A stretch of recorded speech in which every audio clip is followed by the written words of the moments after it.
We're back. Carson joins us. We've got an eye-opening look this morning at just how easy it is to purchase potentially deadly drugs with nothing more than a smartphone and social media app. This morning, Snapchat sued by the families of 50 victims of drug overdoses. FBI is investigating the popular social media platform Snapchat and its potential role in fentanyl overdose deaths.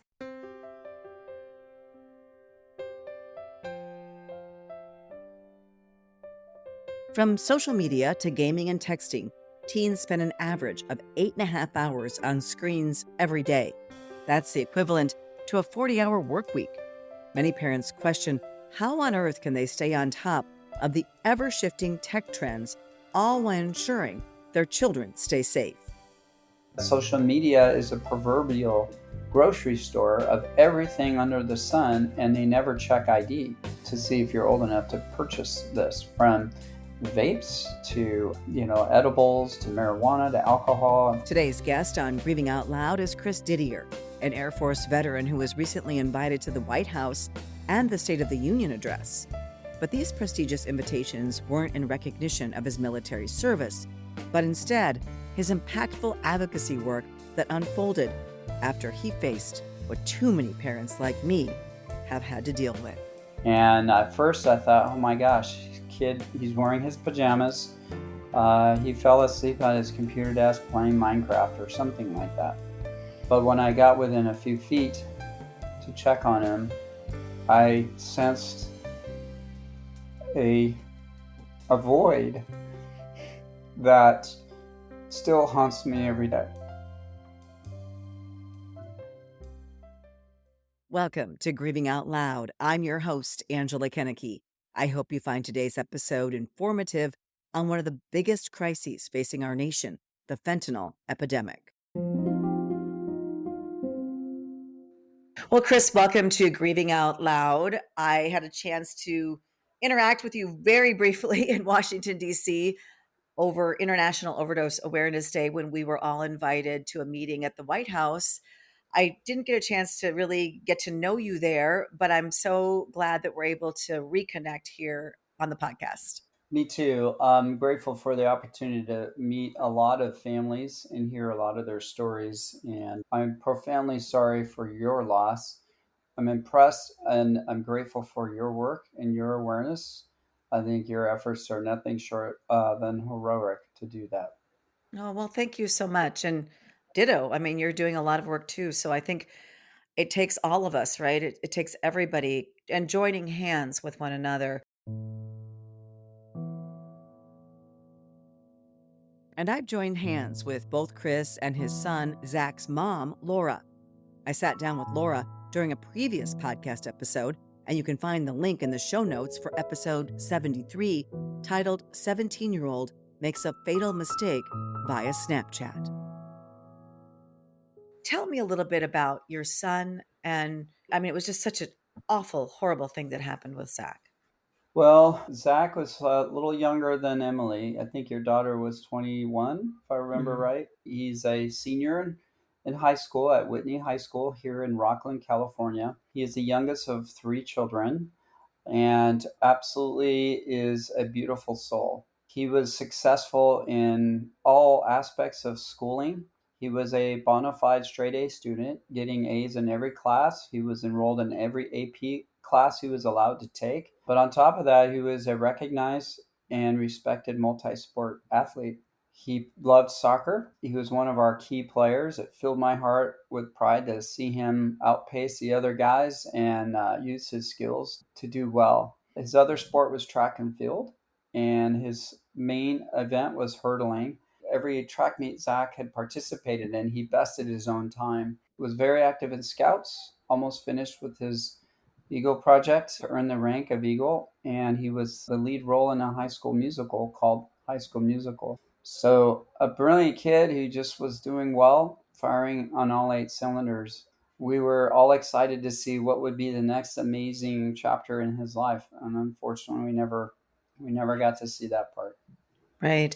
Emily was a hurdler too in track. She was a gymnast and a hurdler and brilliantly gifted academically. So I think these kids, we talk about these kids and people want to put them into like a certain category. There's so much stigma around losing a child to a substance, and whether they were a regular user or whether they were just experimenting, as it sounds like was Zach's case. It's just so awful to lose such talent in the world. And when I speak to high school students around the country, I show pictures of young men, and I show Zach's pictures too, because he was only 17. In December of 2020, Zach was in his senior year of high school. Because of COVID, it wasn't the senior year that he'd been anticipating. He was studying from home, his sports seasons were canceled, and even his driver's license exam was postponed. It was December 26th that Zach was with his friends, and he had dinner later that night with his girlfriend, because during Christmas itself, kids tend to be with their families and not really have an opportunity to hang out. And on the 26th, it was like, hey, I want to hang out with my friends, compare what we each got for Christmas, and just have fun. And I said, okay, no problem. And Zach came home about 30 minutes before his curfew, and I was texting him when he was at his girlfriend, because I had asked, hey, let me know when you get to Sydney's house. And he texted me, and I said, remember the curfew? And he said, no problem. And then he asked, hey, can we watch a Christmas movie tonight? My kids and I, we always like to watch as many Christmas music or Christmas movies during Christmas holiday as possible and set a new record every year. And I said, absolutely, just get home before curfew and we can look at watching a movie. And he did. He got home before curfew, and my other kids were there, so all three of us watched a movie. And he was excited. Okay, we're watching a movie, and I said, yeah, which one? And we picked one and watched it. He sat right next to me on the sofa, and it was a little after midnight. The movie was over, and we were all ready to go to bed. And Zach's last words were, I love you, Dad.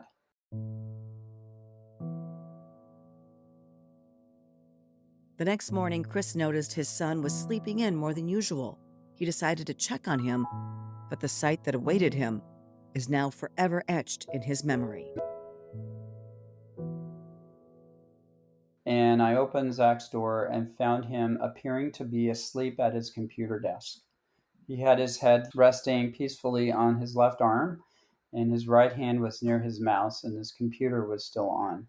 And at first I thought, oh my gosh, kid, he's wearing his pajamas. He fell asleep at his computer desk playing Minecraft or something like that. But when I got within a few feet to check on him, I sensed a void that still haunts me every day. I knew something was horribly wrong. I went into panic mode. I'm a retired military veteran, and in my 26 years of military experience, we've gone through something called self-aid buddy care a number of times, and that training immediately kicked in. So I carefully placed Zach on the ground and started CPR. I knew my other son was nearby, and I alerted him and told him to call 911 and thought I was joking. And I said, no, something's wrong with Zach. Call him now. And he said, okay. And I heard Sam coming up the stairs and hear him talking to the 911 operator as he approached the room. And Sam said, hey, Dad, let me help. I got the 911. We got this. He just kind of kicked into leadership mode and wanted to help. But when he walked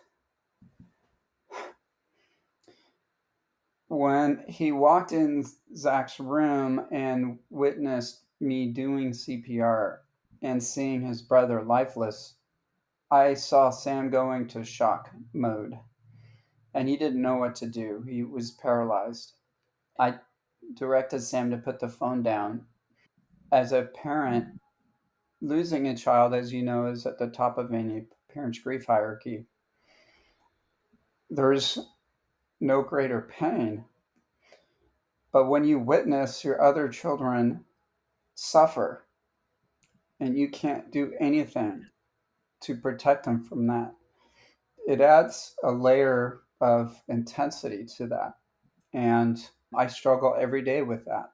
I can say that I can relate on so many levels to what you're talking about. And I am so sorry for the trauma you've been through. No parent ever expects to walk into their child's room and find them dead at their computer desk. Nobody should have to go through that. And I know I was with my daughter after she died, and that feeling, it's so traumatizing. And that day, and going over and over again, that day of the death and of what happened, and how other people reacted, and the look on other people's faces, and then having to tell my daughter's siblings about what happened. They were all traumatized. Everybody in the family, of course, is traumatized. That trauma and heartbreaking tragedy is unfortunately being played out over and over again across the nation, as more than 112,000 Americans have died from drug overdoses and fentanyl poisoning in the past year. We made a rather resolute effort to revive Zach. I want to say maybe 30 minutes. I had lost temporal awareness. But when a decision was made, of course, all the responders asked me to leave Zach's room. The coroners showed up. I think I had around 25 agents or so in the house. Altogether, they were there for about 4 hours. They examined Zach, and they went in every crevice in his room. They tell me they know every little hiding spot. And then they examined my house. They asked my kids and I to leave the house for a bit. We were outside. That's when Laura got to the house and had to break the horrific news, unspeakable news to her, which crushed her. And it just adds to the grief. When I arrived at the house, they'd already had pronounced him dead, and everybody was on the driveway when I got to the house. And Chris, his father, just said, our baby is gone. My other two kids helped me up. I was in the shock of it all. But when the coroner brought us back in the house, I said, Chris, this is a mystery. We found no evidence in Zach's room, no products, no paraphernalia. Has there been any drug history? And I said, not that I know of. There was nothing in his room. There was no evidence of any drug use. There was no injury to his body. They ruled out self-harm immediately. But they said, we don't know exactly what it is. So they first thought, Chris, this is likely an undisclosed health issue. Did Zach have any issues with his heart or anything else? Because it's probably that, or it's fentanyl. The coroner said, we're going to suspect fentanyl because we're seeing this trend in our county. Like, what is that? How could my kid get it? I knew nothing about counterfeit pills. I knew nothing about there was no awareness in our area at all. And so, I said goodbye to my baby. They had to do an autopsy to rule out natural causes because there were no drugs. And that added to our confoundment and confusion, because it's like, wait a minute, isn't fentanyl some kind of pain pill of some sort? And they said, well, yeah, but we have very recently had mysterious cases where we would respond to a setting where what appears to be a healthy young person is no longer breathing. And those toxicology reports just started coming in less than 2 weeks ago that showed it was fentanyl. So we grieving families call it the ultimate WTF experience.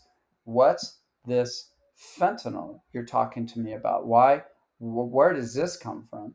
Now, keep in mind, this was over 2.5 years ago. There wasn't back then any awareness campaigns or ads or in the news every day about a fake pill or illicit fentanyl causing so much death. We were right at the beginning stages of it.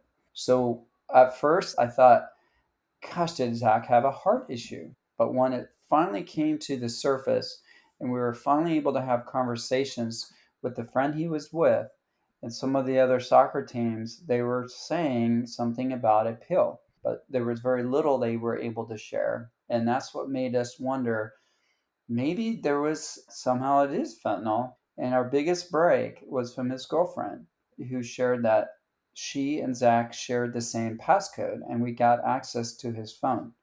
And when we made that announcement to our district attorney's office, they had their lead counter narcotics task force investigator get to Zach's phone, and it took him 90 seconds to find the dealer on Snapchat. And that dealer had just messaged Zach for a follow-on transaction. And so they called it a live fish, and that eventually led to this gentleman's arrest. The toxicology report further confirmed the presence of a deadly dose of fentanyl in Zach's system. Subsequent investigation revealed he bought what he thought was a prescription pill through Snapchat while shopping at the mall. Have you lost a loved one to overdose or fentanyl poisoning? I'd like to invite you to share their story on our new Emily's Hope Memorial website called More Than Just a Number. They were our children, siblings, cousins, husbands, wives, aunts, uncles, and friends. So much more than just a number. You can submit a memorial today on morethanjustanumber.org. In December of 2020, our mall, which is, I believe, the second largest mall in Northern California, had announced that they were going to start opening up the mall. And Zach was excited to know that that was happening. And I remember talking to him about it, and he said that, Dad, this is really cool because we haven't really been able to live like high school kids like we thought we would. This is like our last chance to just be normal kids. And, because once graduation happens, we're all going our own way. And up until now, this hasn't been the way we envisioned being high school seniors, which made sense. So he was excited about it. But what none of us ever expected or understood is that this was an opportunity for drug dealers to also go to the mall and attempt to make contact for an exchange. And that's what happened.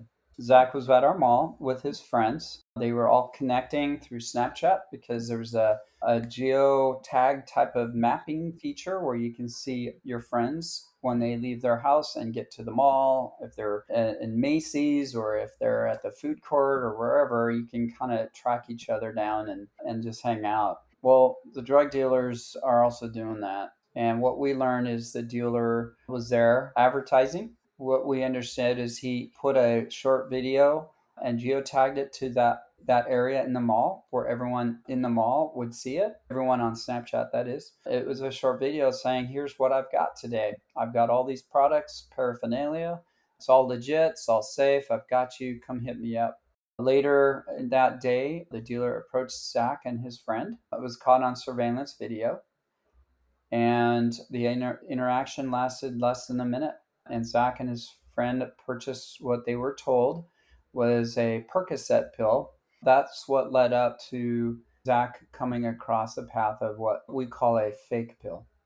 A pill that looks legitimate, that has the same shape, size, and color markings of what would be advertised as a legitimate pharmaceutical grade product, but in fact it's fake. Hi, everyone. Thanks for joining us tonight. I'm Brian Sterling. And I'm Susan Shaw. New tonight, the DEA says fake prescription pills are flooding our streets. As journalists have reported, these counterfeit pills are causing a surge in deaths across America. The CDC issued an alert when the death toll doubled.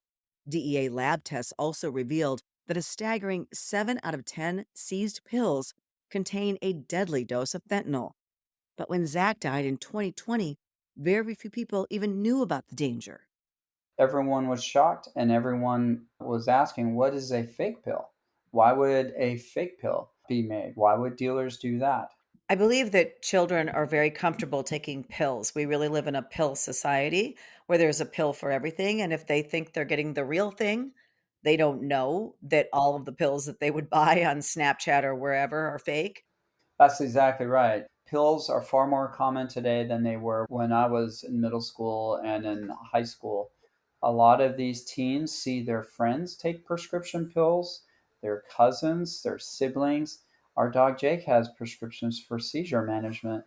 So when we live in a world normalized with prescription pills and teens think, well, wait a minute, everyone has a prescription or just about everyone has a prescription. It's safe. In the mind, well, they don't make one pill that can kill. Well, that's true if it's a legitimate pill. But when there's deception in a fake pill or a counterfeit pills out there and the youth don't know about that, and there's accessibility through these devices, these cell phones, that the Z-Geners have learned to make a reliable and trusted resource for them to solve their own problems, including be their own pharmacist and just get their own prescription. They think it's a great solution when in fact it's the most dangerous method. When Zach's friend talked to us about that exchange with the dealer, they really didn't think of it as a high threat thing. This dealer was just a young kid himself. He was only 21 years old. He looked harmless, non threatening, and that their transaction was more innocuous. So I could see that mindset thinking, well, hey, we've got a legitimate prescription pill that everyone takes. We want to stay away from the, what he said, heavy stuff like cocaine and heroin, not realizing the product in that pill, the acting agent in that pill, is up to 50 times stronger than heroin. They didn't understand that. No, no, they had no idea. And his friend who was with him, did he also overdose or what happened with his friend? He took his pill and admitted that he had no effect. He thought it was a dud. Wow. Wow. So it is Russian roulette, which pill is going to kill. And most of them, the majority are, and a few aren't, right? Because the measurements that the dealers do are not exact by any means. Not only are drug manufacturers changing how they produce illicit drugs, but traffickers are always searching for new tactics to sell the drugs. A few months ago, I sat down with DEA Special Agent in charge, Justin King. We also see people becoming creative with how they advertise and connect with customers where it is. And so it continues to be something that is unique, and these models get passed around from one city, state to another. So they might start with like a social media platform, but then people are onto that maybe. And so then they switch to something else. Like what? Like what's been something? They go to an app like, they can go to Snapchat, or they can go to Signal or WhatsApp, or the next app, or the next app, right? one. And sometimes these are proprietary, only a few people have them. We see emojis being used as, instead of some people saying a slang word, now they have an emoji for what something looks like. And it sometimes will be geographically centered. Sometimes it'll be somewhere else that you see that. Our administrator likes to say the drug deal that used to be done in the back alley is now being done on a cell phone. Snapchat in particular is facing criticism for its connection to drug trafficking, leading to a lawsuit from the families of more than 60 young adults who've died from fentanyl poisonings. At Emily's Hope, we've been following this story. You can check out the latest news headlines involving fentanyl, our nation's drug crisis and substance use disorder, by visiting the headlines section of our website at emilyshope.charity. Meanwhile, Chris is working to convince social media companies to make changes to prevent drug trafficking on their platforms. I was part of a conversation with Snapchat executives as well and other big tech companies to say, guys, here's what happened to our family. Here's what we are seeing. Your platform is being exploited. What can you do about it? And I kind of broke it down in two pieces. One is to get the word out, use your platform to educate. And the other thing is we need to police that platform. We need to not allow people with nefarious intent to openly advertise and market a deadly product. In the 75 assemblies I did in the last 12 months, I usually ask students, are you seeing dealers on social media?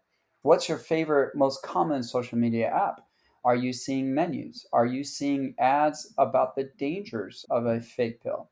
And I hear their responses. I think it's great that there's some ads out there, but that's barely scratching the surface. So to answer your question, my position with social media is I absolutely don't trust them. They've known for years that there's nefarious actors that are on their platform. And yes, there's a freedom of expression and all of that. However, when actors are going on their platforms intentionally trying to deceive and peddle something harmful, that needs to be controlled. There needs to be appropriate safeguards. But because of the competitive nature of commercial businesses like social media giants, having very stringent algorithms that restrict expression of selling or advertising things may impact their bottom line in terms of profit. So I fully believe the best way is to go to DC and have them update current legislation that would require appropriate and meaningful safeguards on social media platforms, because I really believe that Ford Motor Company and General Motors really wouldn't invest a lot of time and money on seatbelts, airbags, and anti-lock brakes unless the National Highway Traffic and Safety Administration requires that you can't sell your car in our country unless you have these safety features. So if there are safeguards that are reasonable and appropriate in the real world, there needs to be enforcement of similar safeguards in the cyber world. Right. Lip service isn't enough. Saying, oh, we're going to sponsor Fentanyl Awareness Day, which all of those giant media companies do. I mean, their name is right on, the sponsorship for Fentanyl Awareness Day, or just putting out the occasional ad isn't enough, first of all, to educate everybody. And it's also not stopping the problem where it begins, which are the bad actors who are on there selling their products. Absolutely. I really feel where it would make the most profound difference is updating Section 230C of the Communications Decency Act.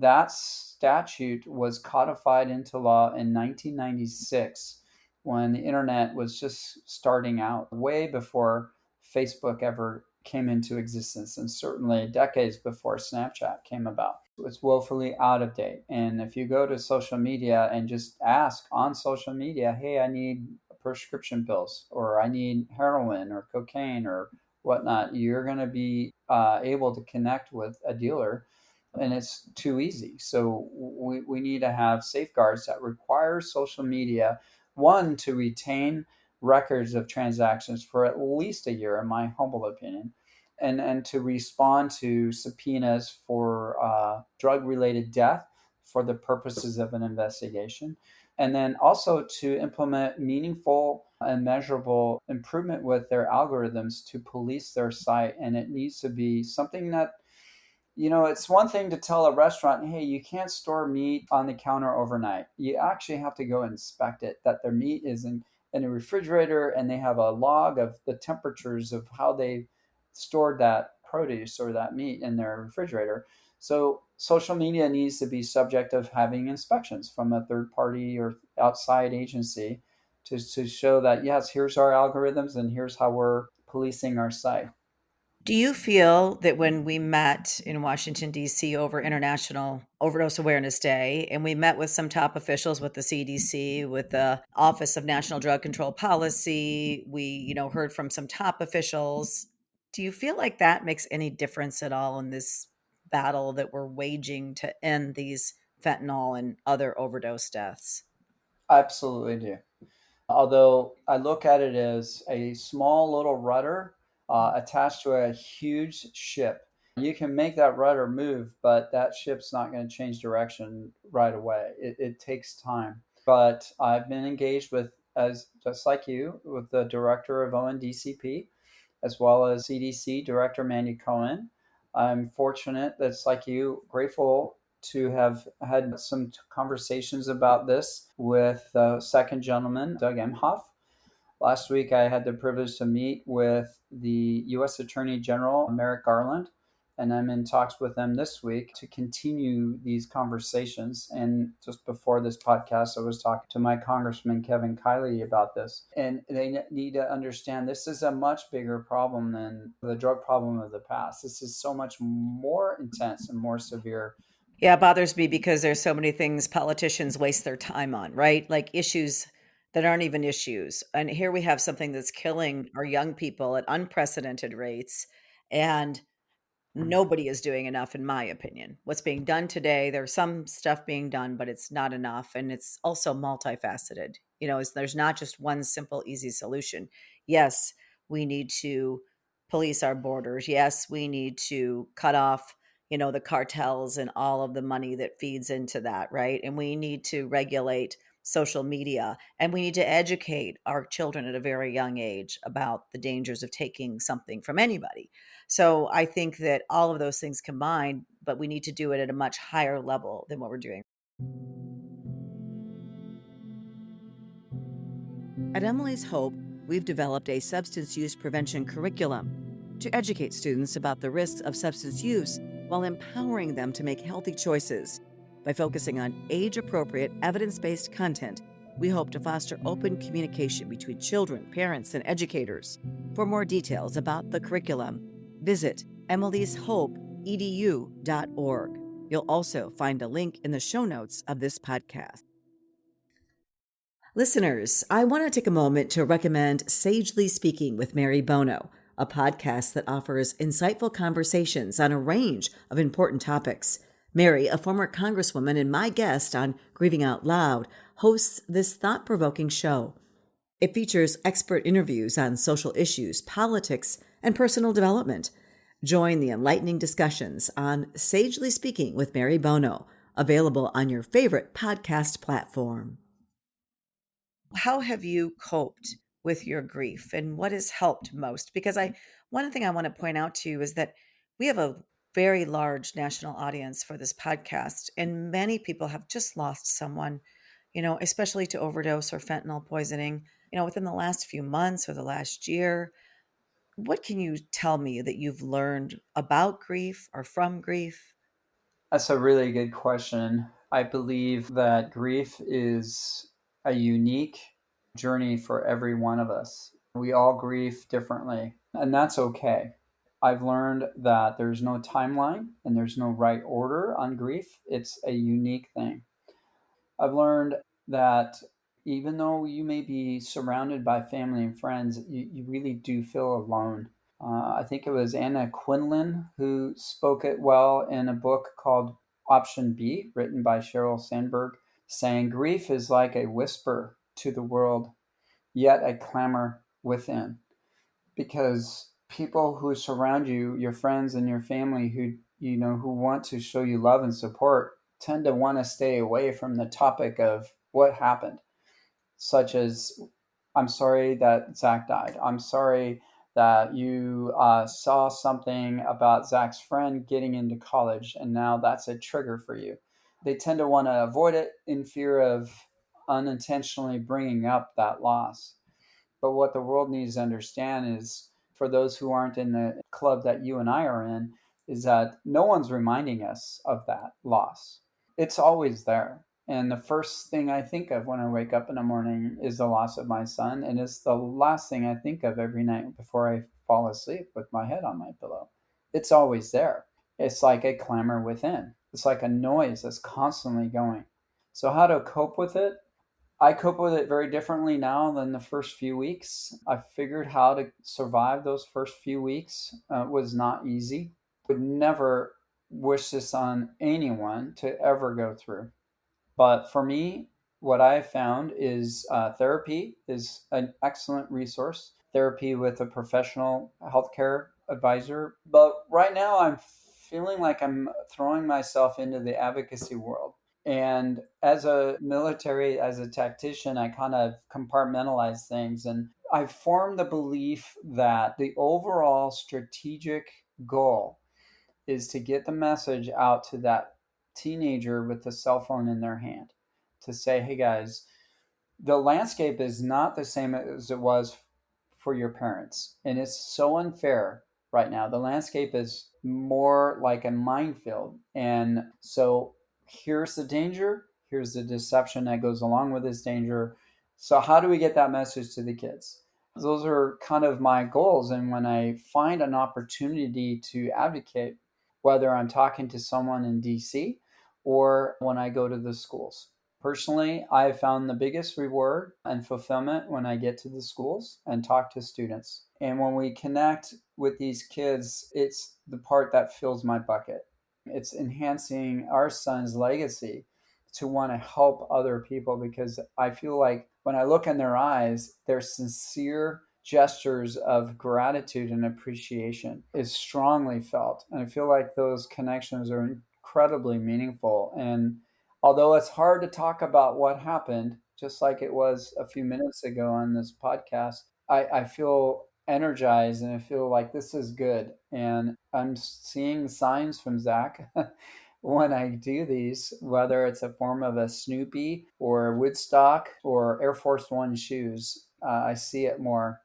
And I really believe he's pleased that we're helping his generation get educated. Yeah, I sure hope so. I've spoken to 16,000 middle to high school students, and I know exactly what you mean. Also, it's very difficult to relive the day that my daughter died, just as it's difficult for you to tell Zach's story. But I always say if just one person makes a different choice, if just Mhm. one of those kids is alive because they heard Emily's story and they heard about the dangers of fentanyl, then it'll be worth it. So thank you for all the work you're doing. I really appreciate it, Chris, and I really appreciate you joining me on the podcast. I thank you for your advocacy. I like to express how Lisa Nichols expresses it. Trauma is going to hit just about everybody, as certain as the sun is going to set. And admittedly, tragedy is unevenly dealt. But when it happens, the one thing that is consistent is that we all have a choice in what we do to respond to that tragedy. We could choose to use our pain to build a fortress to hide from the world, or be a fuel to change it. And you're changing it when you go and advocate. You're changing it here with this podcast. You're changing it with keeping the lines of communication open to enhance a collaborative effort to help prevent these losses from ever occurring again. So I'm thankful for all of Yeah. your work, and I Well, appreciate it. right back at you. Thank you for everything that you're doing in Zach's name and honor. So thank you. You bet. Take care.